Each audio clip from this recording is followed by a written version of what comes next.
Donc, messieurs, un conseil pour les jeunes entrepreneurs, pour les personnes qui nous regardent. On va commencer avec vous, François. Bien, très simple, hein? Une entreprise, ça n'est pas d'une passion. Il ne faut pas toujours suivre nos passions. Moi, je suis un passionné de sport. Ah ouais? Je ne fais pas d'argent avec le sport. Je fais juste m'amuser à faire du sport.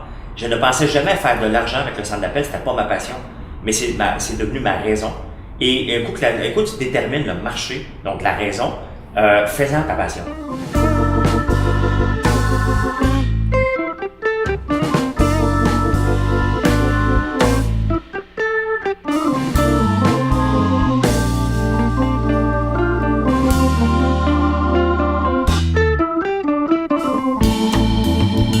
Messieurs, bienvenue amis les gentlemen et puis merci beaucoup de faire cette entrevue avec moi.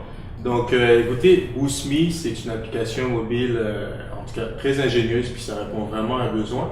Mais nous ici en fait, ce qu'on fait c'est qu'on aime connaître les entrepreneurs derrière une entreprise. Donc à tour de rôle, est-ce que vous pouvez vous introduire et puis dire, raconter un peu, relater en quelques lignes votre parcours entrepreneurial. Commencez par toi Kevin. Good. Ben moi en fait, ça a commencé à l'âge de 18 ans. Après l'école, j'ai réalisé que m'asseoir derrière un pupitre, c'était pas pour moi. Je suis plus quelqu'un de rêveur puis qui a le goût de vivre des expériences à fond en fait. Ce que j'ai fait, j'ai déménagé en Floride. J'avais rencontré quelqu'un dans une petite vacance à Myrtle Beach qui avait une business de ceinture, qui avait des kiosques de ceinture. Puis moi qui posais des questions et tout, j'ai parti une business avec lui. Donc moi venant de la ville de Joliette, qui est à environ 45 minutes de Montréal, j'ai parti une business qui était dans la région. En Floride? Puis, non, pas en Floride, mais je l'ai rencontré là-bas. Mais j'ai parti la business à Montréal en premier. Puis après quelques mois, en fait, je suis allé célébrer mes 19 ans en Floride chez lui, un gars que j'avais rencontré seulement une fois. Puis c'est là que j'ai vu qu'il y avait plein de possibilités. J'ai réalisé que wow, le gars de Joliette, que c'est une petite ville, petit monde, à Miami, qu'il y a plein d'opportunités. J'ai dit, c'est ça que si je veux me promener, je veux mordre dans la vie, puis je veux faire des affaires. Fait qu'en fait, ensemble, on a commencé une business. Pendant quelques années, on a eu en fait plusieurs kiosques de ceinture dans des centres d'achat. Donc ça m'a permis de voyager aux États-Unis assez régulièrement, puis tout le Canada pour la vente au détail en fait. Donc c'est ça qui t'a donné la piqûre pour ouais, littéralement. Ouais. Parfait. Et alors François? Écoute, moi, tu sais, des petits jeunes, des petits culs, ils rêvent de jouer au hockey souvent. Mon garçon veut jouer au soccer, mon plus jeune veut jouer au hockey. Moi, mon rêve, c'est d'être entrepreneur. Je ne voulais qu'être entrepreneur, je ne voulais que faire ça. Depuis ton enfance? Aussi longtemps que je me souviens. Mon père est entrepreneur, mon grand-père est entrepreneur, mais il fallait que je trouve la bonne idée. Fait que j'ai fait plusieurs emplois, puis ma bonne idée est venue à 33 ans. Wow. Pendant 33 ans, j'ai vécu, pas frustré, mais toujours d'une job à l'autre, je changeais continuellement d'emploi parce que je m'ennuyais. Je voulais être entrepreneur et je ne trouvais jamais un emploi qui me satisfaisait. Et à 33 ans, j'ai fait comme aïe aïe, l'idée était dans ma face. Et j'avais l'idée pendant des années dans mon visage et je ne le savais pas. Et souvent, il y a les entrepreneurs que je rencontre, ils cherchent des idées bien farfelues. Souvent, l'idée est juste à côté de nous. Il faut juste creuser. Puis elle est là. À 33 ans, je pensais avoir l'idée du siècle. C'était une très mauvaise idée. Mais au moins, j'étais en affaires. J'ai jamais reculé par la suite. J'ai bâti plusieurs entreprises, peut-être 7-8 entreprises. La plupart ont tout le temps eu du succès. Certaines des gros succès. Puis d'autres des moins grands succès. Puis c'est comme ça. Mais c'est un peu le parcours que j'avais depuis aussi longtemps que je me souviens, c'était entrepreneur. Mon père m'appelait son gérant. Donc, j'étais son gérant. Je voulais, écoute, imagine-toi un petit jeune de 4 ans, 5 ans qui fait faire des plans de marketing à son père. Wow. Ça marche pas, là. C'est sûr qu'on avait des conflits constamment. Il me disait, voyons donc. Il faisait semblant de m'écouter, mais c'était pas vrai qu'il m'écoutait. Là. Mais c'est quoi cette idée du siècle à 33 ans? Ben là, à 33 ans, on avait fait le Siri. Donc, le Siri du iPhone. On l'a fait, le Voice Portal. Donc, tu pouvais appeler le numéro de téléphone, c'est le 448-2888 qui n'existe plus aujourd'hui. Et tu avais un paquet de services que j'avais codé moi-même pour, avec la reconnaissance de la parole, pour soit te commander un restaurant, soit avoir les codes de la bourse, soit avoir la météo, les arrivées, les départs des avions. Et j'avais tout codé ça en littéralement volant l'information sur le web. J'avais tout programmé, des pages jaunes pour aller chercher les informations jusqu'à temps qu'ils me pognent mon adresse IP. Puis là, oups, je me faisais prendre. Donc, je changeais d'adresse IP pour aller chercher. On était pauvres, mais on était ingénieux. Puis, donc, c'était le Voice Portal. C'était pas une bonne idée. Et c'est une bonne idée, mais 10 ans en avant de notre temps, peut-être même 15 ans. Ouais. Et souvent, les bonnes idées, il faut que ce soit dans notre temps aussi. Donc, cette idée-là était bonne, mais trop tôt. Ouais. Donc, on l'a abandonnée. Et on a trouvé une autre idée qui était le centre d'appel.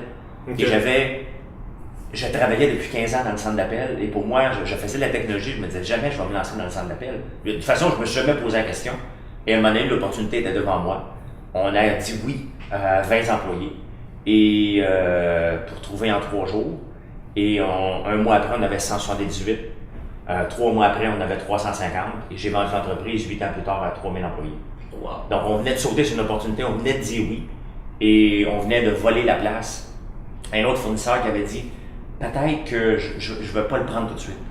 Et souvent, l'affaire, c'est ça. Hein? Tu sais, il faut que tu sautes sur une opportunité. Puis si tu penses que tu la laisses à quelqu'un d'autre, c'est faux. Qu'elle va t'attendre l'opportunité, c'est faux. Il y a quelqu'un d'autre qui va la prendre. Nous, on l'a pris au détriment de quelqu'un qui a dit non. Il a fait son arrogant en pensant qu'il n'y avait pas d'autres compétiteurs, mais un compétiteur est né et c'était nous. Parfait, parfait. Donc, pour continuer un peu dans cette même lignée de pensée, je vais te poser encore une autre question. Donc, tu as fait évidemment l'émission dans l'œil du dragon. Et puis, on va inverser un peu les rôles. Oui. On va dire que moi, je suis le dragon, puis tu veux me vendre l'idée de Boost Me. Oui. Donc, est-ce que tu pourrais, en quelques minutes, essayer de me vendre un peu Boost Me? Qu'est-ce que c'est? Oui, mais tu poses une bonne question parce que là, je vais me comporter je te vends tu veux que je te vende comme client Exactement. ou comme investisseur?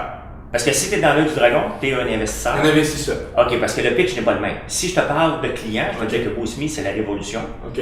Et que c'est bien d'avoir, si tu as un pneu de rechange dans ton auto, ça serait bien que tu aies l'application. Parce que tu as une panoplie de services, que ce soit le changement de pneu, si tu manques d'essence, si tu as besoin d'un survoltage, là, tu es le client. OK. Mais là, puisque tu es le dragon, je vais te parler, j'ai besoin de vendre mon entreprise. Vas-y. Et Boost Me, c'est la révolution. On est vraiment le Uber, entre guillemets, du survoltage, le Uber de l'assistance routière. Et pourquoi que tu devrais investir dans Uber? Parce que tu es un investisseur. Ben oui. Et pourquoi tu devrais investir dans Boost Me? C'est qu'on est au tout début d'une nouvelle révolution. 7 personnes sur 8 ne sont pas abonnées à un club comme CA aux États-Unis. Et c'est ce marché-là qu'on est en train d'attaquer. Et les gens en ont besoin. On le voit avec notre demande. On est en pleine progression. Nos produits, que ce soit les produits qu'on vend dans les magasins ou que ce soit l'application, on est en pleine progression. Tu es bien mieux d'embarquer tout de suite parce que tu vas faire énormément d'argent. Ah ouais? Oui.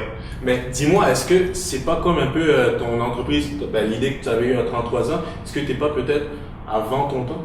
Non, parce que là, on est là. Puis la preuve qu'on est là, c'est que si tu es tout seul dans un marché, ça veut dire qu'il n'y a pas de compétition. Et on le voit à travers le monde, des applications comme nous, il y en a d'autres qui poussent un peu partout. On n'est pas tout seul. Et c'est bon signe. Parce que si on est les seuls à penser cette application-là, c'est qu'on est trop en avant de notre temps. Quand on a fait le Voice Portal, on était tout seul. On s'est pensé bien brillant, mais ça n'a pas marché. Mais on le voit, il y a des applications, que ce soit en Belgique, on a des demandes de la Norvège, on a des demandes des États-Unis, on a énormément de clients qui nous acceptent comme fournisseurs, qui participent, les compagnies de remorquage avec nous. Donc on est là-dedans, puis ça va bien. C'est pas une ligne droite, là. Donc il va y avoir des erreurs, il va y avoir des embûches, mais l'important c'est continuer d'essayer d'évoluer, d'avancer, n'est-ce pas? L'important, c'est qu'à chaque fois qu'on se fait dire non, c'est de reprendre le téléphone et rappeler encore. Et de rappeler, puis de continuer à le marteler que c'est un bon produit. Et la meilleure façon de le savoir si c'est un bon produit, c'est de voir le marché évoluer avec. C'est de voir les gens acheter nos booster packs. C'est de voir les gens downloader l'application. C'est de voir les revues de presse parler de notre application. Ça, c'est de la persévérance et c'est le fun de voir ça parce que ça avance et on ne fait pas d'acharnement. On avance littéralement. On n'est pas en avance sur notre temps. Et c'est parfait parce qu'on veut être les leaders. Et on a la bonne équipe, c'est important l'équipe. On a la bonne équipe puis on est là. Très bien. Kevin, c'est comment travailler avec un ex-dragon? Est-ce qu'il est aussi exigeant qu'à la télé? En fait, c'est une super belle opportunité. Moi, à la base, quand moi et mon partenaire Yves Emmanuel, on a parti la gamme de produits, on a eu la chance de rencontrer François dès qu'ils ont lancé l'application Boost Me en janvier dernier, en fait. On les a contactés parce qu'on voyait une opportunité d'affaires pour faire un partenariat. Puis c'est sûr qu'avoir la chance de parler puis être à côté de quelqu'un qui est un dragon, c'est une opportunité. En fait, c'est comme dans le sport, peu importe ce qu'on fait, un mentor, c'est important, un coach. Puis moi, c'est toujours quelque chose que j'ai eu dans ma vie. Puis François, en plus quelqu'un de la région, avoir la chance d'être avec lui, c'était super. Puis la vie a fait en sorte qu'on a décidé de fusionner ensemble pour apporter les produits à l'application mobile qui amène une tangibilité dès le jour 1, puis travailler sur l'application pour avoir une vision plus grande. Fait que travailler avec François, en fait, c'est de voir que quelqu'un a déjà fait des traces dans une neige qui n'a pas de traces encore. Puis moi, c'est comme ça que je vois ça. Ouais. Puis de s'assurer que tu peux pas toujours piler dans les mêmes pistes, mais en même temps, c'est que lui a encore plus la vision, puis il l'a déjà fait plusieurs fois. Fait que c'est bon d'être avec lui, mais en même temps, il ne nous dit pas quoi faire, tu sais. Mais il est capable de de vous dire quand même quoi faire, il travaille avec vous. Non, c'est justement, il travaille avec nous. Ouais. T'sais, on n'a pas une équipe de... Okay. On est tous des leaders, on est tous des entrepreneurs à la base, on a tous le même type de vision, puis lui il est juste là en fait pour nous permettre de faire sûr qu'on avance de la bonne façon, mais on avance ensemble en équipe, c'est la synergie qu'on a, donc c'est super. Très bien. Mais là, tu mentionnes un bon point en fait. Donc, au printemps dernier, si je ne m'abuse, donc vous avez fusionné. C'était quoi les éléments qui ont fait en sorte que vous ayez dit, vous savez quoi, Outpower à l'époque et Boost Me, ça ferait une bonne famille en fait. Donc, ça ferait une bonne synergie. Donc, c'était quoi les éléments qui... En fait, nous, quand on les a approchés, comme François a expliqué, en fait, c'est une économie de partage. Donc, il y a des gens qui adhèrent à l'application pour être un fournisseur, pour offrir le service de survoltage. Nous, on est un petit peu contre l'idée, les gens qui utilisent des câbles à survoltage d'une auto à une autre auto, des certaines situations qui permettent que c'est pas faisable de faire un survoltage. Puis nous, on avait des produits très innovateurs, comparément au survolteur traditionnel. C'est qu'il y a un survolteur qui est très compact, qui fit dans ta poche. Donc, on avait quelque chose d'intéressant à vendre, à proposer à leurs membres pour effectuer un survoltage de sécurité, en fait. Fait que quand on les a contactés, eux, ils voyaient vraiment une belle opportunité de faire un revenu, en fait, avec les membres. Puis, je peux peut-être laisser la partie 2, puisqu'en fait, c'est François qui trouvait à la base, c'est eux qui nous ont proposé de fusionner. Okay. Je pourrais peut-être laisser François expliquer cette partie-là, pourquoi, quelle opportunité, en fait, qu'ils ont vu à faire affaire avec nous. La réponse est très simple. Lorsqu'on fusionne c'est des gens. Les premières années dans le du Dragon, la première chose que j'ai fait, à un moment donné, j'ai trippé sur des produits et pas sur les personnes. Et ça me virait au désastre. Ouais. Parce que le produit, lui, t'as pas un délai avec un produit, c'est sur une tablette. Faut que tu deals avec les gens à chaque jour. Et lorsque c'est difficile, tu vas avoir la bonne équipe autour de toi. Et on est une jeune entreprise, Boost Me. Et honnêtement, je ne suis même pas certain que quand j'ai dit on fusionne, que j'avais rencontré Kevin encore. Et j'avais parlé avec Michael, puis j'ai dit, Michael, tu me parles d'eux, ils ont l'air vraiment brillants. Puis tu en parles avec enthousiasme, puis on a besoin de produits, fait qu'au lieu de toujours acheter des produits, pourquoi qu'on se fusionnerait pas? Je les appelle les gars, on va les rencontrer. Et tout de suite après la rencontre, je dis à Michael, je regarde, faisais un offre, là, on fait affaire ensemble. Il y avait tout de suite une chimie. Tu le vois tout de suite. Tu sais, mes décisions de l'œil du dragon, là, c'était très simple. Ça durait 30 secondes. Je voyais la personne descendre, je me disais, est-ce que j'ai le goût de prendre un café avec cette personne-là? Si la réponse est oui, ma deuxième question, c'est, si je l'invite au chalet, vas-tu me taper ses nerfs la fin de semaine? Si c'est non la réponse, honnêtement, là, je vais embarquer tout de suite. Parce que une entreprise, là, quand ça va bien, tout le monde va bien. Quand ça va mal, tu vas voir avec qui que tu vas dealer. Et Kevin puis Yves-Emmanuel, ça a cliqué tout de suite. On le voyait, puis ce qui est la beauté, c'est qu'on est 5 actionnaires dans l'entreprise, et les 5 ont un rôle important à jouer. Il n'y a pas de boss là-dedans. Il y en a un, il y a un CEO, qui est Michael. Moi, je suis le chairman. Et Kevin s'occupe du marketing. Chacun a sa tâche et est responsable de sa tâche. That's it, on a un comité de direction, mais c'est comme ça que ça fonctionne. Et honnêtement, c'était les gens. Quand je les ai vus, je disais, OK, on va faire un méchant bout de chemin ensemble. Ça va être le fun de travailler avec eux autres. Et c'est le fun de travailler ensemble. Donc, c'était vraiment basé là-dessus. Je ne l'avais même pas rencontré, mais je voyais qu'on avait un fit produit. Maintenant, est-ce qu'il y avait un fit humain? Le fit humain était tout de suite là. Tant mieux, tant mieux. Fait que je ne vais pas le taper sur les nerfs au chalet. Au chalet, en fin de semaine. Très bien. Mais là, vous mentionnez un bon point aussi, c'est parce que vous êtes 5 actionnaires. Donc, est-ce que des fois, ça crée des difficultés, des petits conflits? Parce que c'est quand même beaucoup de personnes qui ont des points à mettre sur la table. Est-ce que des fois, c'est difficile? Oui, mais c'est parfait comme ça. Parce que s'il n'y a pas de difficulté, ça veut dire que tu sais, pour que ça fonctionne un partenariat, ça prend des dominants. Okay. S'il y en a un dominé, il ne sera jamais à l'aise. Parce que pourquoi tu te lances en affaires? Tu veux changer le monde. Tu veux changer le monde à ta manière. Et si tu es constamment dominé, comment tu peux changer le monde si tout le temps ton partenaire te domine? Ça prend des dominants. Et avec des dominants, les idées vont se coincer à l'occasion. Et ça ne veut pas dire qu'on est toujours d'accord. Ça ne veut pas dire qu'on a déjà eu des bonnes chicanes. OK? Des bonnes, puis c'est normal. Mais est-ce que tu y repenses quelques jours après, tu dis, OK, est-ce que ça vaut la peine qu'on se reparle? La réponse est oui. Et moi-même, j'ai déjà claqué à la porte. Je dis, OK, j'en ai assez. Parce que des fois, on s'ostine et on n'est pas d'accord. Puis après ça, tu prends ton trou, tu te dis, OK, non, je vais revenir, je vais parler. Et c'est comme ça, puis c'est normal qu'il y ait ça. Si on voit ça, c'est qu'il y a quelque chose qui ne marche pas dans le couple, parce qu'on est un couple de 5. Et le plus drôle, c'est que j'ai toujours refusé d'embarquer des actionnaires lorsqu'ils sont plus que 2. Parce que souvent, les rôles ne sont pas bien définis. Et nous autres, nos rôles sont définis. Okay? Chacun a un rôle dans la société et c'est pour ça que c'est le fun de travailler, pour ça que ça marche quand on est 5. Il n'y a pas quelqu'un qui se fait. Il y en a un en charge des ventes, il y en a un en charge des opérations, il y en a un en charge du marketing, il y en a un en charge de la direction. Puis, honnêtement, moi, mon grand rôle dans l'entreprise, c'est faire les cold calls. Et c'est ce que je fais. Et c'est ça que l'œil du dragon apporte. M'ouvre des portes. Et j'en profite pour appeler le monde qui, normalement, dirait non.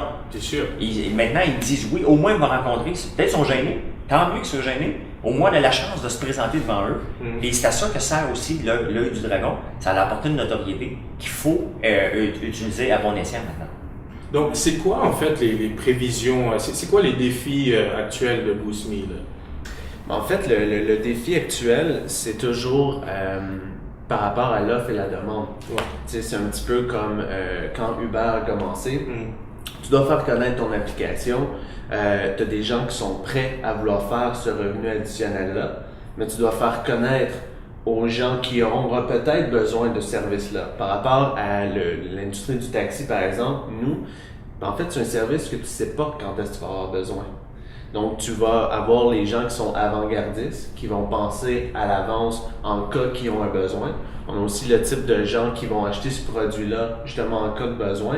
On a aussi beaucoup de gens qui vont télécharger l'application, puis on remarque 5 minutes après, ils demandent le service immédiatement. Wow. Fait que le challenge, en fait, c'est d'avoir les gens qui gardent l'application constamment dans leur cellulaire pour qu'il y ait un petit peu la pensée avant-gardiste de en cas de problème sur la route, j'utilise l'application en fait. Étant donné que c'est un système nouveau, comme François mentionnait, il n'y a pas d'autre système qui révolutionne l'assistance routière. C'est une industrie qui ça fait longtemps qu'il n'a pas évolué. Il y a le club automobile, que c'était une fameuse carte. Et en fait, c'est vendu un petit peu avec la peur en cas de, puis tu payes un frais, mais il n'y a rien qui est sur demande. Puis nous, on a une génération maintenant qu'on ne veut pas payer en cas de, mais on paye si on a besoin. C'est quoi les avantages de BoostMe par rapport à la compétition actuelle? Ben en fait, c'est super simple. Premièrement, vous ne payez pas par mois ou par année, donc il n'y a pas de frais d'abonnement dès le départ. C'est gratuit, télécharger l'application. Deuxièmement, donc c'est sur demande. Tu sais déjà les prix que tu vas payer, donc si à part CA, tu regardes, tu fais Google, tu appelles une compagnie, des fois il y a des compagnies qui vont vous demander de payer cash. Puis c'est des prix inconstants. Donc nous on travaille beaucoup sur une façon que les prix sont constants, peu importe le territoire que vous êtes, vous allez avoir un service beaucoup plus rapide. C'est centralisé. Exactement. Donc, avec notre système de GPS, on va aller vraiment chercher la personne qui peut être en mesure de vous aider la plus près de vous. Vous allez savoir c'est qui vient vous chercher. Donc, le côté sécurité de « Ah, je sais que c'est David qui vient puis il va arriver dans 5 minutes » et non avoir un appel pour dire que vous allez peut-être avoir le service d'ici 1 heure. Donc, ça, les gens, ça les rend en sécurité de savoir qu'il y a quelqu'un qui s'en vient immédiatement. Donc, les prix constants. Puis aussi, tu payes seulement quand tu as besoin, qui est un atout vraiment important en fait. Là. Parfait. Donc, dans 5 ans, François, qu'est-ce que vous prévoyez en fait pour BoostMe? Comment vous voyez ça? Bien, BoostMe, le type de compagnie comme BoostMe, c'est très simple. C'est pas une entreprise qui va juste être une entreprise sans progression. BoostMe, ça passe ou ça casse. C'est tout simplement ça. C'est soit que ça devient un succès planétaire, ou ça devient une entreprise qu'on a passé à côté du bateau. Et puisque je ne pense pas qu'on va passer à côté du bateau, ça va être une entreprise à très gros succès. Et c'est vraiment comme ça qu'on le voit, et c'est comme ça que tout est pensé. Et puisque je ne m'associe pas à des flops, on ne fait aucune décision, on pense à long terme. Et c'est ça qui est important.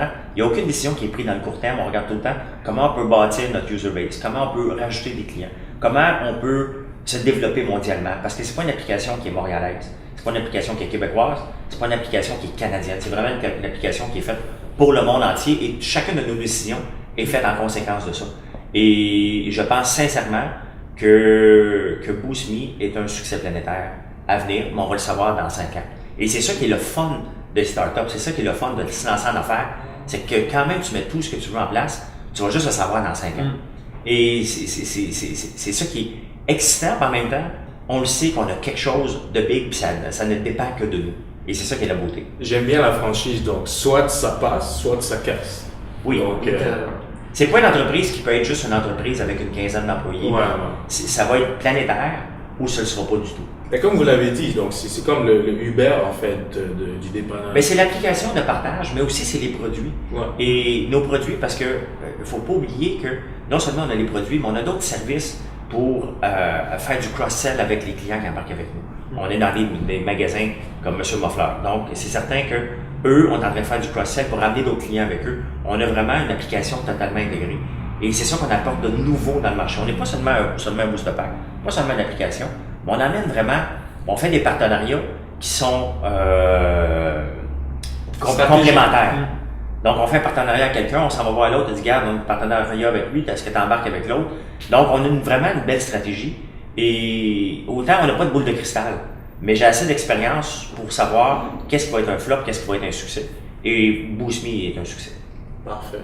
Et puis, Kevin, est-ce qu'il y aurait des nouveautés, des choses pour les utilisateurs en fait de votre plateforme pour les prochaines semaines, les prochains mois à venir? Oui, ben en fait, c'est bien que tu en parles. Comme quand je mentionnais par rapport à l'offre et la demande, le challenge de faire en sorte que les gens gardent l'application 4 saisons, en fait. Parce que souvent, les survoltages, ça arrive plus l'hiver, dans les temps froids. Ouais. Donc, on a travaillé, en fait, pour permettre d'avoir des professionnels sur la plateforme aussi. Donc, monsieur, madame, tout le monde. Donc, l'aspect social, que l'économie de partage, vous faites des revenus ou vous aussi recevez le service, mais aussi l'aspect professionnel. Donc, on va avoir BoostMe Plus, qui en fait, l'onglet qui va être dans la même application BoostMe. BoostMe Plus, ça va être tout ce qui est l'assistance routière. Comme François mentionnait, des barrages de porte, l'ajout d'essence, vous avez besoin de changer votre pneu. Ouais, ça arrive que des gens en fait qui attendent à la dernière minute pour aller à la station d'essence ont besoin de faire. Il manque d'essence sur la route, donc il y a besoin de se faire un ajout d'essence. Sinon, si vous avez une crevaison, c'est pas tout le monde qui sait changer son pneu. C'est vrai. Puis il va y avoir d'autres choses ici qui vont venir à ça. Je vais me garder une petite gêne pour. Donc c'est arrivé. Exactement. Puis sinon, Tomi, en fait, l'autre onglet professionnel qui est Tomi, qui est le remorquage. Donc, que vous ayez eu un accident, un accrochage ou que votre auto ne démarre tout simplement plus, vous allez la faire remorquer, mais vous allez en fait pouvoir vous commander un towing seulement en cliquant sur l'application puis faire la demande. Parfait, parfait. Donc, messieurs, un conseil pour les jeunes entrepreneurs, pour les personnes qui nous regardent. On va commencer avec vous, François. Bien, très simple, hein? Une entreprise, ça n'est pas d'une passion. Il ne faut pas toujours suivre nos passions. Moi, je suis un passionné de sport. Ah ouais? Je ne fais pas d'argent avec le sport. Je fais juste m'amuser à faire du sport. Je ne pensais jamais faire de l'argent avec le centre d'appel. C'était pas ma passion. Mais c'est devenu ma raison. Et un coup tu détermines le marché, donc la raison, fais-en ta passion. Au lieu de faire l'inverse, les gens ont tendance à dire je vais suivre ma passion et ils se cassent les dents la plupart du temps. Suivons pas notre passion, suivons notre raison, mais faisons une passion. Et si on fait ça, ce chemin inverse-là, crois-moi qu'il y a plus d'entreprises, parce qu'une entreprise sur 10 seulement survit après 5 ans. Donc 9 sur 10 tombent pour plusieurs raisons, souvent parce qu'il n'y a pas de marché pour leurs produits. Tout simplement parce que les gens suivent leur passion. Suivez pas votre passion, suivez votre raison. C'est pas mal plus payant et ça veut dire qu'il y a un marché pour ce que vous allez faire et tout simplement, mais faites-en votre passion. Si vous n'avez pas de passion, vous voulez juste vous lancer en affaires pour faire de l'argent, vous perdez votre temps. Moi, j'ai appris très jeune, il y a une fille qui m'avait dit ça, une collègue de travail. J'avais obtenu un salaire de 42 000. J'avais 24 ans, je disais, je suis riche. Je vais pouvoir m'acheter une BM, puis j'ai ma job à vie, puis je suis satisfait. Ça a pris après 2 payes. Je dis, ouais, mais là, j'en veux plus. Et elle m'a dit, François, tu seras jamais satisfait parce qu'il n'y en aura jamais assez d'argent. Et la réponse est ça, parce que je ne travaille pas pour l'argent. J'en veux de l'argent. À la fin, c'est comme le bonbon. C'est sûr. Mais la réalité, c'est qu'il faut trouver une passion qui va t'amener. Et là, si tu travailles que pour l'argent, tu n'en auras jamais assez. Et quand tu en as de l'argent, tu t'en rends compte quand tu le savais même pas. Tu dis, aïe, ça a marché mon affaire, parce que tu n'as pas travaillé pour l'argent. Mais c'est drôle parce que c'est vraiment un discours contraire à ce qu'on entend d'habitude. D'habitude, on entend la passion, mais là, vous dites la raison. Il faut suivre la raison. Oui, définitivement, parce que la passion nous amène que dans le trouble. Wow! Souvent, là, si on suit que notre passion, ça veut dire qu'on suit notre cœur, on ne suit pas notre tête. Et en émotionnel. affaires, faut que tu laisses le côté émotionnel, puis tu dis, sais-tu quoi, il y a un marché pour ça. C'est peut-être pas mon marché préféré. Comme le centre d'appel, c'était pas mon marché préféré. Mais il y avait un marché exponentiel à aller chercher. Et j'en ai fait ma passion jusqu'à temps que je décide que OK, j'en ai assez. Il faut que je passe à un autre appel. Parfait. Mais suivons la raison et non la passion. Parfait. Et Kevin, ton conseil? Ben moi, en fait, je vois ça. J'ai boxé pendant plusieurs années quand j'étais plus jeune. OK. Je faisais de la boxe olympique. Puis, Olympique? ouais. Wow! Fait que je faisais vraiment la compétition. Donc en fait, je vois l'entrepreneuriat comme un combat de boxe OK. qui dure plusieurs rounds. OK. Puis en fait, chaque round, c'est des tranches de vie en fait. Tu peux être knock-out dès le premier round, Ouais. tu sais jamais. Tu peux émettre le genou au 4e round, te relever, continuer, puis tu peux gagner, tu peux perdre. Puis je vois ça comme ça, tu sais, ça fait depuis l'âge de 18 ans, j'en ai maintenant 30 ans, que je travaille pour moi-même, j'ai travaillé dans plusieurs projets. Puis la boxe, tu as besoin d'un coach, toujours. Donc je vois ça comme dans la vie, tu as besoin d'un mentor, toujours, pour être sûr d'essayer de faire le moins d'erreurs possible. Puis mets-toi un mouthpiece, parce que tu pourrais vraiment te blesser, tu sais. Puis tu dois avoir des jambes fluides, tu dois être un danseur. Quand tu es un bon boxeur, est bon avec ses jambes. Il est bon en déplacement. Si tu as les jambes dans le ciment, tu vas te perdre dans le film. Wow! Tu comprends? Puis dans l'entrepreneuriat, comme François mentionnait, tu sais, on a notre vision, puis ça passe ou ça casse. Puis c'est comme ça en combat aussi. Puis on sait pas qu'est-ce qui va arriver, tu sais. Puis c'est de savoir d'être agile, prendre les meilleures décisions possibles. Ça se peut que tu manges quand même des coups, mais toujours de continuer. Puis à la fin de ces rounds-là, c'est sûr que tu gagnes si tu fais les bonnes choses. Si tu écoutes ton coach de la bonne façon, tu prends les bonnes décisions sur le moment présent. Mais si tu clignes des yeux, tu peux perdre encore. Fait que c'est comme ça que j'ai réalisé qu'après 10 ans, comme je sens que je suis vraiment dans un bon véhicule avec les bonnes personnes, je vais essayer toujours de prendre les bonnes décisions. Mais la vérité, c'est à la fin du chapitre que tu sais vraiment c'est quoi que tu as appris de ça, puis qu'est-ce que tu as gagné vraiment à l'intérieur de ça dans tes expériences. Wow! Très bien. Mais juste jamais lâcher, je doute jamais, puis fais juste passer à l'action. Ça peut paraître très cliché, mais à la fin de la journée, c'est ça pareil. Très bien dit, très bien dit. Donc écoutez, ça conclut cette entrevue. Donc merci beaucoup messieurs. Puis si vous avez des questions, n'hésitez pas à commenter en bas. Et puis nous, on se voit pour la prochaine entrevue. Cut!